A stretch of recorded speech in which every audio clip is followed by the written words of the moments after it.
Okay, so welcome everyone, and then so we get started. And today is a presentation is about linear mixed effect model with random slope. In previous session, we talked about this linear mixed model with random intercept, but this time we are adding random slope. And well, this is objective of today's session. And well, and today we are going to use different data set. Previously we used ENSANUT from Mexico, but this time Brazilian National Health Survey, Pesquisa Nacional de Saúde. I don't know if I'm pronouncing correctly in Portuguese. I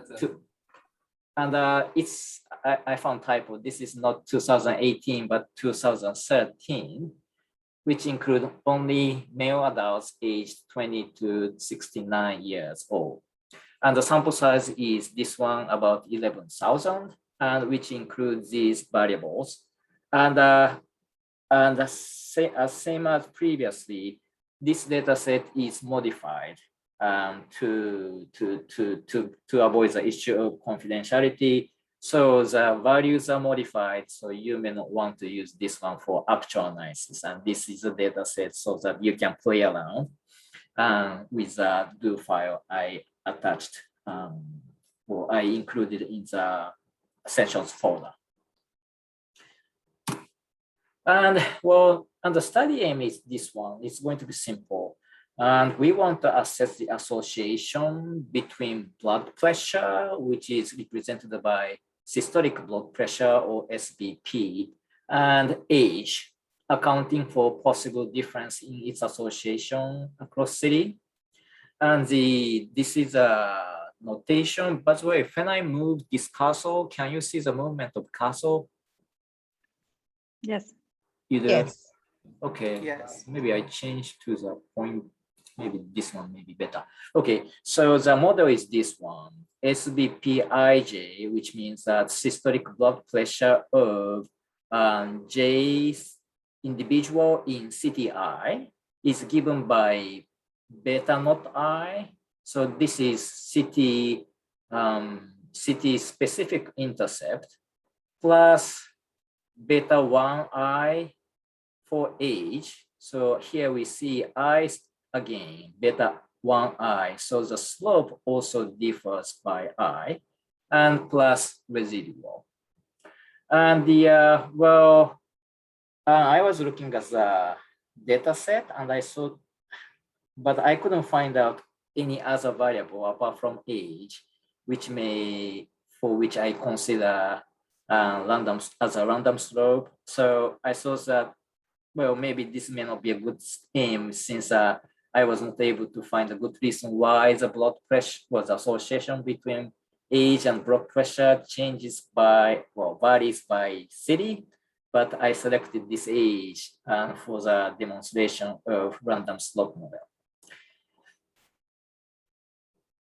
Then next one, so we do EDA, explanatory data analysis, as we did previously. And well, this is this one shows number of observation per city. Here, well, there are 27 cities.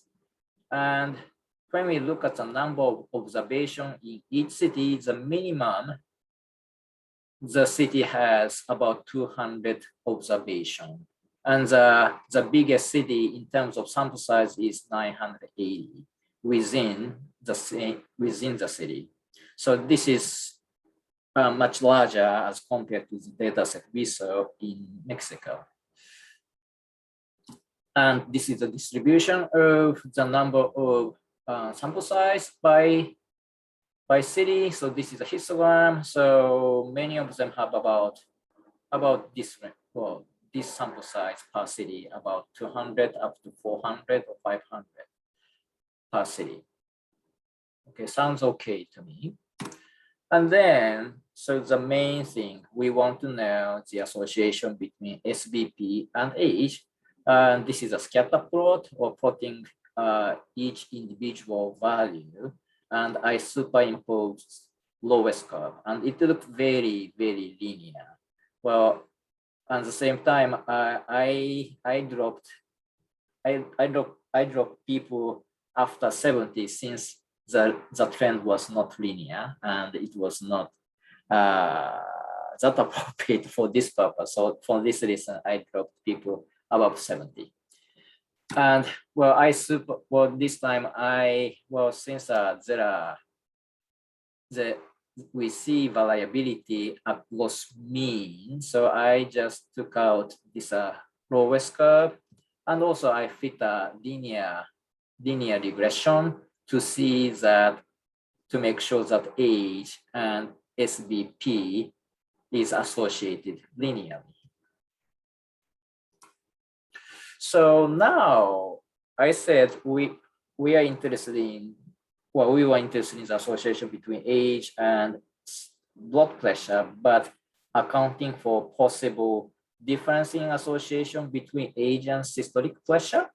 So, here you see, many things on the right-hand side, since I didn't want to miss this point, and for this reason, I wrote down everything here. And one black line represent association between age and systolic blood pressure in a city, and you see there are 27 lines because there are 27 cities, and the width of line is proportional to sample size. So if the line is thin, it means the sample size is smaller, and if the width of the line is larger, it means that the sample size per city is larger. And the red one is the overall association between age and systolic blood pressure. And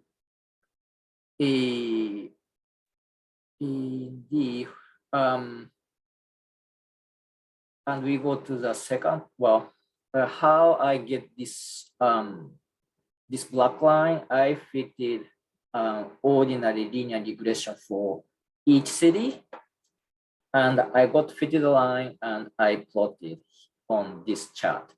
But if we have, here we have individual records, but we are thinking that we are looking at association between age and systolic blood pressure at city level. For this reason, I need to fit the line for each city. But if we have data set which are aggregated at city level, not individual, but at city level, or if we have any longitudinal individual data set, we don't have to fit regression model first and plot. We can just plot original raw data set to do this. And from this plot, what are we looking at? First of all, we want to know if each black line are parallel. And it's not that bad, but it seems that the association somehow differs across cities. And another thing we look at is if the variability changes over age in this case. Somehow, yes, but it's not obvious. When we compare the variability of systolic blood pressure at age 20, this is a variability. And when we look at variability around 60, 70, it's with this distance. For this one, if we include this one, there is more variability in systolic blood pressure.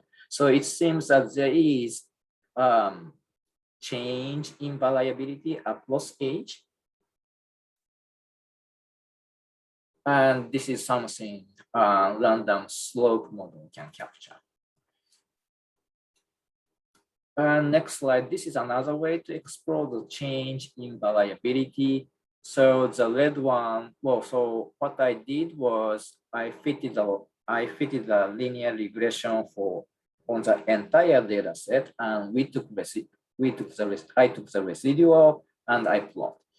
And when we see this graph, here this is the variability at age 20, and here there is variability around 70. Well, maybe the variability is somehow increasing as age increases, but it's not that very obvious. This is what I saw at least.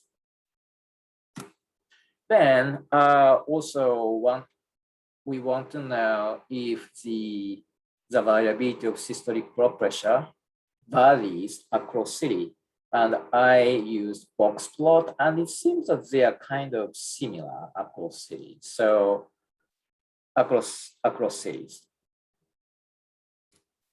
Then now we are going to fit 3 models, which are different, well, which are not different in terms of the variable we are going to fit in fixed effect part. So our outcome is always SBP, systolic blood pressure, and we have only one explanatory variable, which is age. But how we model, well, how we set the random component, well, is different. The first model is only random intercept. So here you see, here, coefficient for age is beta 1. You don't see I here. So it means that we assume that the effect of age is constant across city. And the model 2, we include random slope. Here you see the difference in coefficient for age. Here previously it was beta 1, but here we have beta 1i, meaning that the slope differs by city. And in model 2, we assume that covariance between random intercept and random slope is 0, or in other words, correlation is 0. They are independent. And model 3, the model is the same as model 2, except that we assume that there is a correlation or covariate between random intercept and random slope. Do you have any question up to now? No. Okay, let's go. I have one question. Go ahead. What is when do you choose between model 2 and model 3, like the correlation in intercept and slope, random intercept and random slope? Like, what will be the rationale for each of them? Good question. And we try to fit model 3 if we include random intercept and random slope usually. And then we test if there's a difference between model 2 and model 3. And if there is a significant difference, we take model 3. And if not, we take model 2. This is how we do. But at the same time, here we have in model 1, we have one random component, which is random intercept. And model 2, we have 2, random intercept and random slope. And model 3, we have 3 components, random intercept, random slope, and also correlation between or covariate between 2 random slopes. So when we increase the number of random components, sometimes we face a problem of convergence. So sometimes we don't have option to have model 3. But when we have option to do model 3, go ahead and do model 3 and then compare with model 2. This is how we do. Did I answer the question? Yeah. Yeah. Thank you. Yeah. And also one more thing, I mentioned this one previously. If you are a Stata user, model 2 is a default. So be careful about it. And then to get model 3, you have to specify that random components are correlated. And if you are R user, I think model 3 is a default. And if you want to get model 2, you have to specify that random components are independent. And I'm not sure about SAS. But you should be able to change this setting, I'm sure. So, and another thing, I'm going to center, we are going to center age at 40. And well, instead of, because I don't want to get a random intercept at age 0. And we are working on adult population between 20 and 40. And to get the random intercept at age 0 doesn't make sense. So I centered at age 40. And also I divided by 10 so that the coefficient tell us what is the expected change in blood pressure associated with 10-year change in age instead of 1 year change in 1 year. And this is what I get, or this is output for Stata. Well, anyway, this is what we get. We get the estimation for fixed effect. This is an estimated intercept and estimated association of age with outcome as an average overall. And here we get the standard deviation for random intercept as well as for residual. And we are going to what they mean more in detail later. But this is to show the output for model 1. And in model 2, we included random slope. So as you can see, well, the output is very similar, except that here we see estimation of standard deviation for random slope. And then we move to model 3, and we have additional estimation here, which is a correlation between random intercept, well, which is this one, and random slope. Then the question is, we have model 1, 2, 3, and which one we should choose.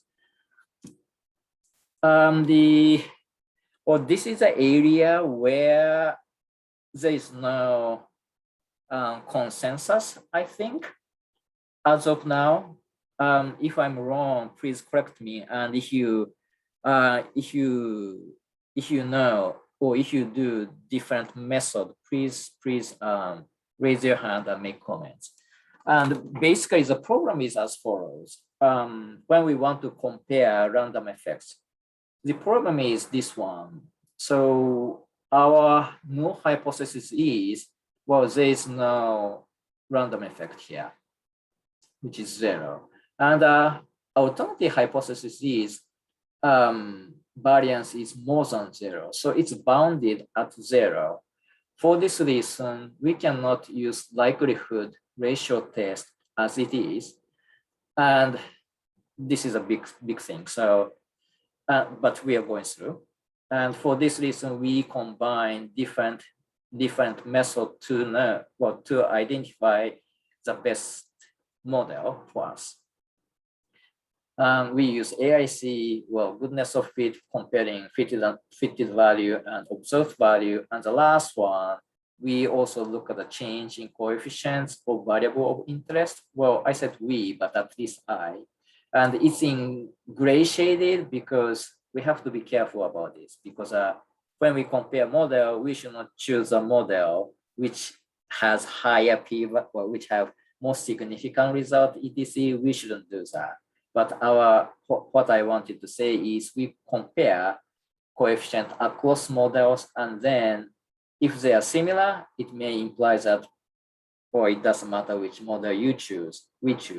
But if they are different, we have to identify why they are different, and then we have to come up with and identify the reason, and then we have to select some model which is most appropriate. And also we may, even if random intercept is not significant, we may include just to account for the nature of cluster data.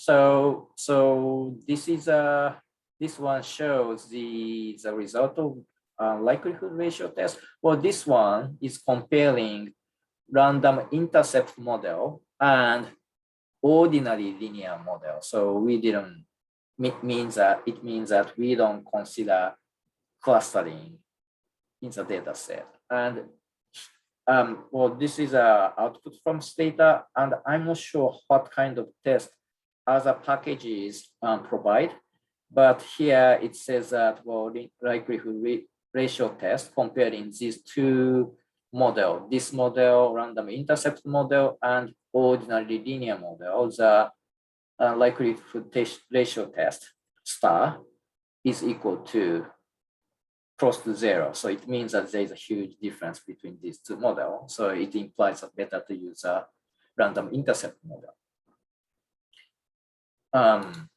And this likelihood ratio test is okay. It's okay, meaning it's valid. And here I mentioned non-standard likelihood ratio test. By the way, did I started recording? I'm not sure. Yeah, I think Okay, yeah, it is recording. Yeah, thank you. So I said non-standard because when you see this one carefully, it say chi-bar 201, and actually this is a mixture of two chi-square distribution. I don't know go much in detail, but it's a modified version of chi-square test to make this comparison or this hypothesis testing valid. And then, well, the big question is as follows. So we want to compare model 1 and model 2 and model 2 and model 3. How can we do that? This is a question. So this one I did, well, likelihood ratio test comparing model 1 here and model 2, and it's significantly different, it says. And the problem of this likelihood ratio test is it's conservative. Conservative means, well, if it is statistically significant, it means that it's really significant. And if it's not significant, well, there is a possibility that although there is a difference, we may fail to reject that the null hypothesis that they are the same. Okay. So when we get when you compare, well, random intercept only model and random intercept and slope model, and if p-value is significant, it means that random slope model would be better. But if the p-value is somehow close to 0.05 or a bit above 0.05, so if we use 0.05 as cutoff, it's not going to be significant, but keep in your mind that likelihood ratio test is conservative. So it means that, well, maybe there is a significance between these two models if p-value is marginal. And well, to compare model 2 and model 3, and the difference between these two is if we assumed correlation between random intercept and random slope. And in this case, likelihood ratio test is valid because covariance takes not only positive, but also negative value. So there is no boundary problem. And according to this test for this example, the difference was the p-value was 0.07. So it was somehow marginally not significant. And we also look at AIC, and AIC and BIC, the lower, the better. So when we look at AIC, okay, this is for model 1, model 2, and model 3. Model 3 is somehow slightly better as compared to model 2. So we may choose model 3 or model 2, and it's somehow difficult to say which is better in this example. And now we assess visually. And this one shows the association observed association between age and SBP. This is the same as the previous plot, but they are squashed in horizontal manner, horizontally. And this is from, well, these fitted model using random intercept model. And this one random intercept and slope, but not assuming correlation between them. And this one, where we assume correlation between random intercept and slope. Well, when we compare these models across these, well, three models, well, you may have different opinions. Well, random intercept maybe okay, not bad. And this one may be model 2 may be better. The difference between model 2 and model 3 here, you see some crossing with what we saw in observed association. So the difference could be subtle, and well, still for me, it's difficult to know which model would be better. Or we could go either way. According to my observation, you may have different opinion about it, depending on how you look at these graphs. Yes. Sorry, I don't know if I lost the concept of independent random. What is independent random? Oh, so it means that I go back to the slide. So this is the only difference here. Sorry, I remember. Well, I'm sure that's well, yeah, there's a difference according to this equation, but what does it mean? I think this may be the question. And so if it is 0, it means that they are independent, meaning that, well, in this example, random intercept shows city-specific mean of systolic blood pressure at age 40. Okay. And this one,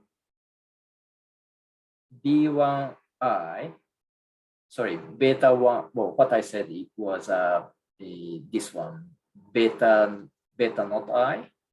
So this one shows the city-specific intercept, which is average blood pressure at age 40.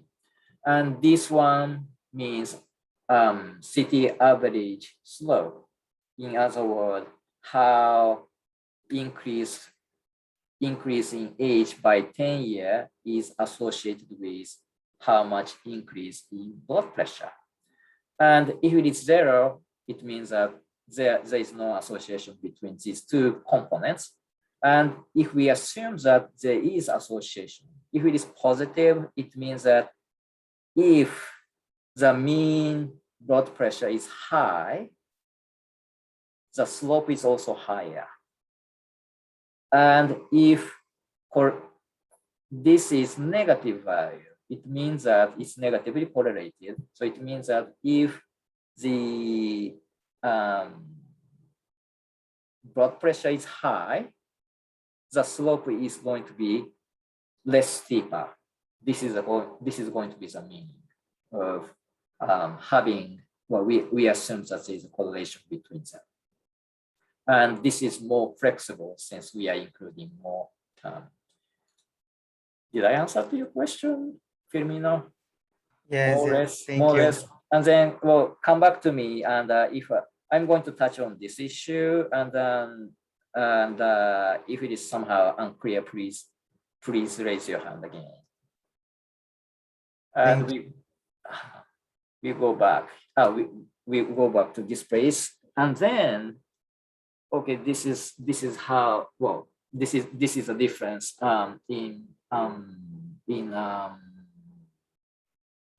fitted model in terms of association. And this one, we look at the coefficient.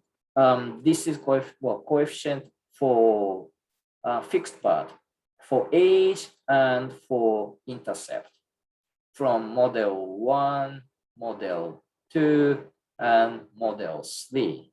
And coefficient 3 point, well, roughly 4.0, 4.0, 3.9. So they are very similar, and we are measuring blood pressure, and the difference of 0.1, it doesn't mean anything, right? Because when we measure blood pressure twice, we get a difference of sometimes 5 or 10. So from according, well, looking at this individual variability or measuring variability, this difference across model is very subtle, very small. And intercept 126.5, 126.5, 126.5, again, they're quite similar. And how about confidence interval? For 3.8, 3.7, 3.6 for lower bound, and upper bound 4.2, 4.2, 4.2. So they are quite similar. So, well, in this case, our interest is association between age and blood pressure. So we will go, we will choose between model 2 or model 3. But if you have other variables and you are just adjusting for age, I don't think we have to include random slope, but we just include age as fixed effect mode as a fixed effect, not as random effect. And well, again, we may choose between model 2 and model 3. The difference is somehow small, and we may go either way. But for this presentation, we assume that we decided to choose model 3, which in which we assumed correlation between random intercept and slope. And well, we look at the model 3. This is the output from model 3, which is the same as previously. So let's interpret one by one. So first of all, this is a estimation for intercept.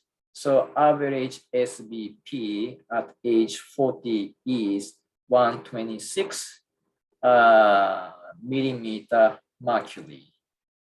And then we move to this estimation of random intercept, or standard deviation random intercept, which is 1.9. So this means that we expect 95% of city mean of SBP to fall within, well, estimated mean, which is 126, plus or minus 2 times 1.9, which is a standard deviation of this one. Well, in other words, standard deviation of this quantity, which is 124 to 129. Again, we will expect 95% of city mean of blood pressure fall within this range. And also similarly for age. So average increase rate in SBP is 3.9 millimeter mercury per 10 years increase in age. And we expect 95% of city mean of SBP increase rate to fall within, well, this estimate 3.9 plus minus 2 times 0.6. This one, this quantity, which is 2.7 to 5.1 millimeter mercury. Do you have any question about this interpretation of these numbers? I just had a quick comment about Yes, what you yes. had said about the correlation between the random intercept and the random slope. I think that from the descriptive plot that you showed, can you go back to the plot, please? With the, with the slope. This one? Yeah, Oh. I think that over there, you can already suspect that the correlation between the random intercept and the slopes are going to be negative, because as you go higher on the y-axis, you have smaller slopes, and the other way around. For the model 3, I think it's more it's easier to see this. Uriel, since I couldn't hear you quite well, your voice was a bit small, maybe because of the mic setting, but I want to repeat, and if I didn't, what I say is different from what you observed, please let me know. So here we see higher SBP, and we see these lines kind of with a less steep, but here when SBP starting from low, the line seems, the slope seems more steep. It is Yeah, what that's you said. precisely it. Yeah. Okay, yeah, that's yeah, precisely that's a good point. And thank you.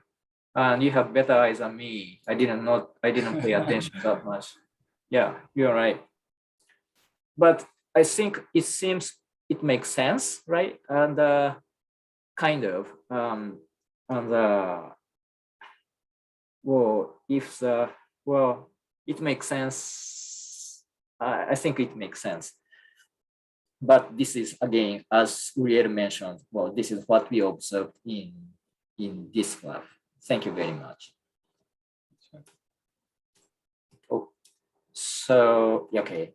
And then we do model check. Previously, you saw the plot. We saw the slide in which we have 4 graphs, but this time I just showed 2 graphs only, observed and the model based. Well, I think we could look at this figure, and as Uriel mentioned, well, this is what we see, and this is a model based one, so it's a little bit shrunk towards the middle, and it seems okay. I mean, I don't see big departure from observed one. The next one. This is a distribution of estimated random intercept and random slope. And cities, well, we have 27 cities. So somehow it's difficult to know if it's normally to assess if they're normally distributed or not. But it seems, I mean, around 0, we see peak around 0 and then scattered around for random intercept and random slope. And well, I put output from the previous result, and this one is random slope, which has estimate of 1.9 for standard deviation. So plus or minus 2 standard deviation is about plus or minus 3.8, and well, 3.8 somehow different, but yeah, maybe because of this one. And for age, well, we have estimation of standardized estimation of 2.6. So 2 standard deviation is about 1.2. Well, starting from 0, 1.2 this side, 1.2 this side. So it seems, well, okay. I mean, random effect seems behaving well.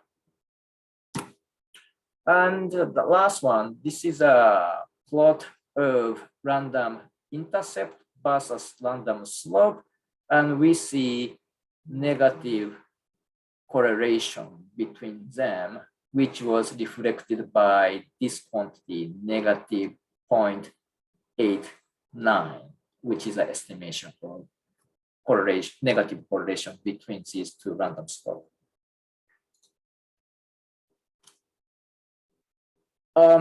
So lastly, this is about shrinkage. This was confusing for me at least, and then I was not sure if I'm going to show this one.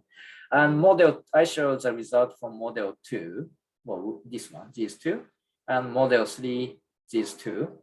And the left column is showing the result of random intercept, and this one show not random intercept, and intercept estimation, and this one, the right column shows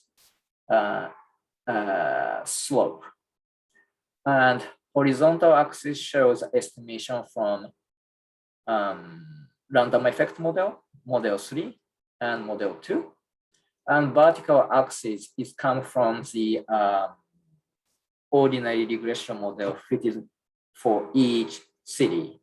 And for model 2, where we assume independent correlation between random slope and random intercept, we see shrinkage here, as you can see, both in random intercept quite a lot and random slope as well.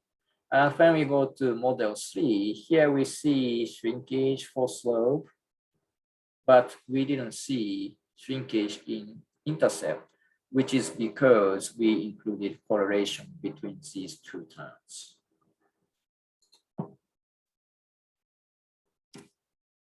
So this is the end of the presentation. And so here we reviewed how we do model fitting and model checking for linear random intercept and slope model. And we consider random slope to capture variation in difference in association by unit of clustering, city or subcity. So in our case, we wanted to capture variation in association between age and blood pressure across cities. And random intercept and slope may be correlated, maybe not correlated. And lastly, testing of random effect is not easy, and choose a right model. We need to choose a right model considering study aim and also result of several statistical assessment. Do you have any question? Yes, Goran? Yes, Tanya.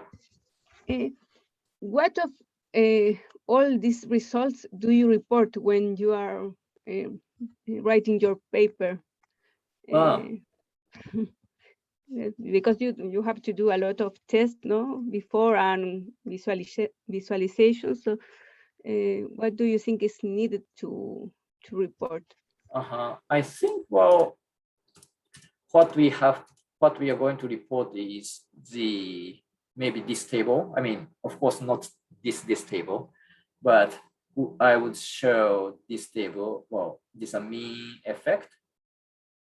And well, I may show this one, or I may not show this one, but I may include this information in narrative or as footnote. This is what I would do. And although in this case, it's simple because we have only age as covariate, but usually we have much more, and which may change what we report. But in this case, I will show this. But did I miss your point, Tanya? It's okay, thank you. Yes, I understand it. I think yes, you have to analyze it according to the variables too. But and also depending on study aim as well, some people may be interested in how this how this city means differs, and also how this association, this slope fluctuate across city. If so, definitely we need to report them. But sometimes we use random intercept and random slope model to account for correlated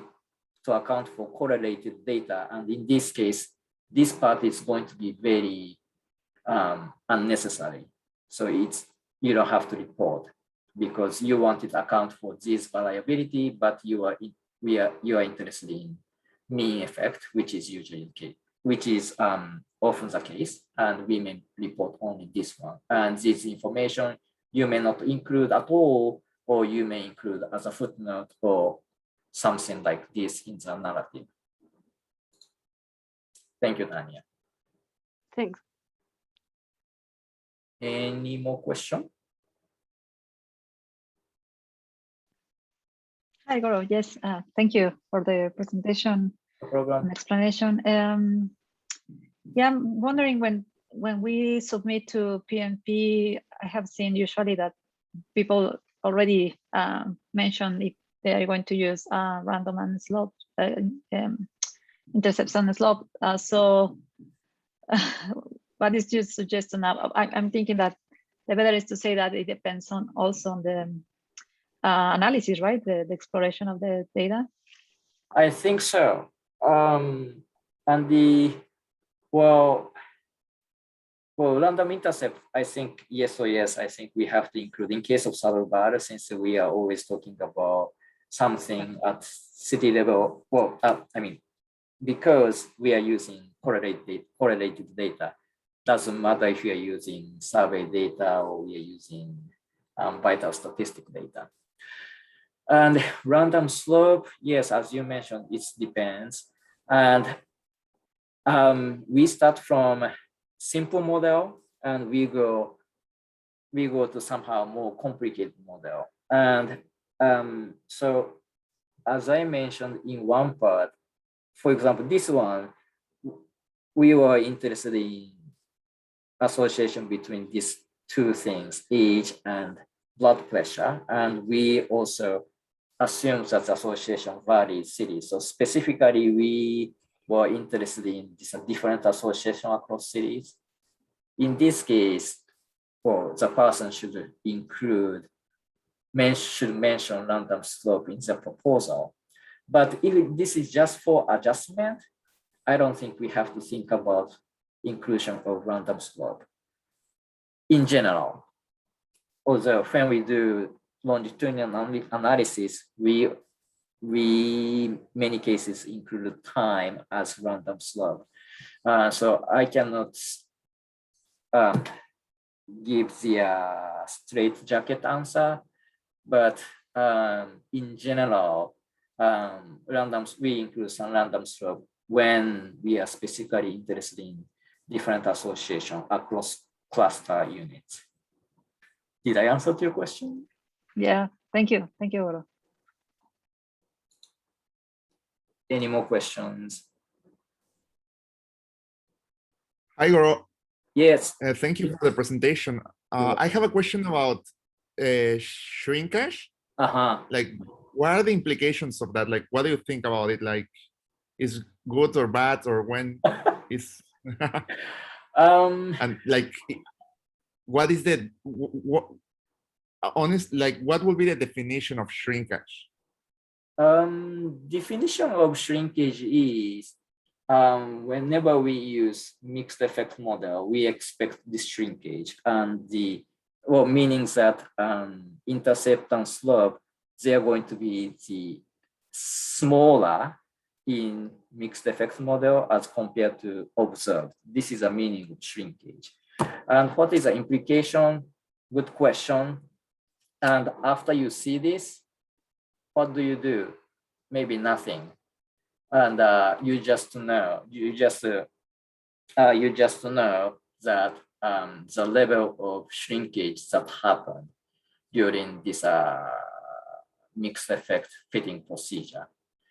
But this is what I say, but I wonder if anybody have opinions about it. And some of you have done this type of analysis many times. So I think you may have different opinions about shrinkage.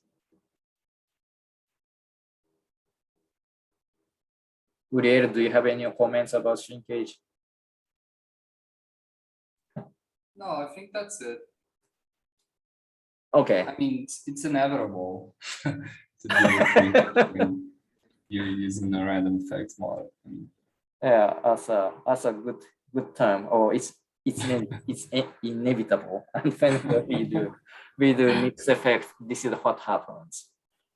exactly. And like in our case in Saddleback, Well, so yeah, it's inevitable. And another thing is that when we want to have a city-specific estimate, well, which may not be possible for if we are using survey data, because survey data, they are not representative at city level usually. But say you are using mortality data and live birth data, and you want to get the a city prevalence or city incidence. At that time, you have two options. One, you just calculate mean, as we do usually for city one, what was the mean, and for city two, what is the mean. And alternative is to use mixed model. But when you use mixed model, we always see the shrinkage. And this is what we have to be careful. And which statistic is going to be better. And well, this is what I want to mention anyway. For well, when we are using mixed model, always shrinkage happens.